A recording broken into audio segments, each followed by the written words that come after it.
Hello everybody, today I'll be talking about how to strip, shine, and wear your brass belt buckle for the ROTC uniform. So this only applies to males because males are the only people who have belt buckles. So first, before you get into the shining process, you need to know how to actually wear it. This belt buckle is not very shiny right now. As you can see, it's got smudges all over it and it looks very dull. But this is how it should look when you're wearing it. As you can see, the tip of the belt just extends past the brass buckle, and these little knobs up here are all the way back. That's ideally what you're gonna want with your belt buckle. So I'm gonna show you how to do this first. So this is what the buckle and the belt look like when they're separate. The first thing that you're gonna wanna do is you're gonna wanna slide the tip of the belt into this side of the buckle. So you're gonna wanna slide it in where the black part of the belt lines up with this edge right here. So just like this, or you're gonna wanna pull these levers back just a little bit so it stays in place. And then you're gonna want to pull back on the belt so that these little buttons right here can go back. So once your buckle looks like this, you are always going to want to have the tip of the belt facing your left when you are wearing it. So say you're looking down at your belt, it should look like this. It should not look like this, all right? So you're gonna wanna put this end of the belt going right through your belt loops. So now, as you can see, there's these little furls sticking up on the belt. So what you're gonna do is you're gonna take something that that has a flame, and you're gonna cauterize it. So basically, take this blowtorch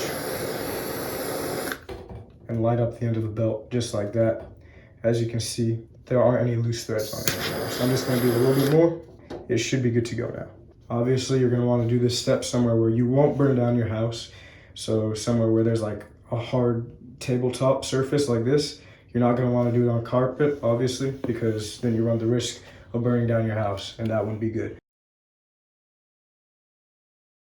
So once you have the end of the belt cauterized, you are going to wanna take it and you are going to want to cut it down because the belt is gonna have a lot of excess belt on it. Once you receive it, and it's not going to be able to fit around your waist well. So you're going to need to cut it down significantly until it fits around your waist.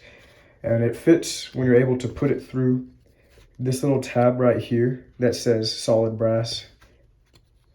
You'll stick it right in there.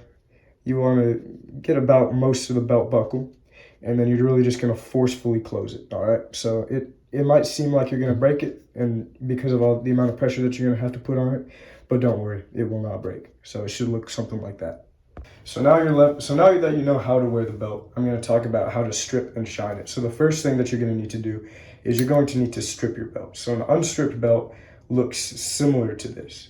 However, this belt has already been stripped by me, but considering it's not very shiny at the moment, this is what you can sort of expect it to look like. So the first thing you're going to need is you're going to need Mothers. Mothers is very good at shining your belt. I wouldn't recommend Brasso because it doesn't really shine your belt. It just makes it look duller. You're gonna need some cardboard, just like this. You're gonna need toilet paper, and you're gonna wanna have some water because I use a fair amount of toilet paper and water when I shine my belt. So I'm gonna take my Mothers, I'm gonna open it up. It looks something like this, sort of a white paste.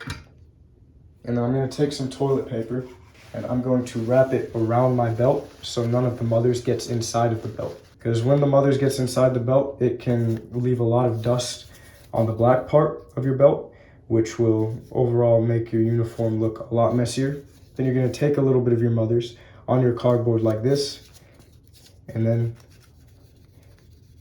you're gonna start rubbing it on. And try and go in the same direction while you're shining your belt the entire time. So once you choose a direction, keep on going in that direction. Also make sure that you get the tip of the belt because the tip of the belt also needs to be shined. And if you are going to strip the belt, you are going to need to do this process for a long time. It might take hours because you need to like take off that first layer of the brass pretty much, which takes a significant amount of time. But if you're shining the belt, that is pretty much all you need to do right there. That's essentially the process. And you'll know that it's working when the Mothers begins turning black like this instead of white. Once that part is done, take your toilet paper, wipe off the excess Mothers. And then after that, I take another piece of toilet paper that's clean. I get some water on it, and then I just simply get rid of all of the extra that's caked on there. And I'll just take a little bit more toilet paper to wipe off that water. And even though this belt isn't perfect, you should be able to tell that it looks significantly shinier than when I started with it. There's a little bit of extra mothers on it. I'll make sure to wipe that off, but you should clearly be able to see the camera lens in it, and you should definitely be able to see a reflection in it. This isn't the belt that I use for inspection. This one doesn't look great. That is essentially how you shine your belt right there.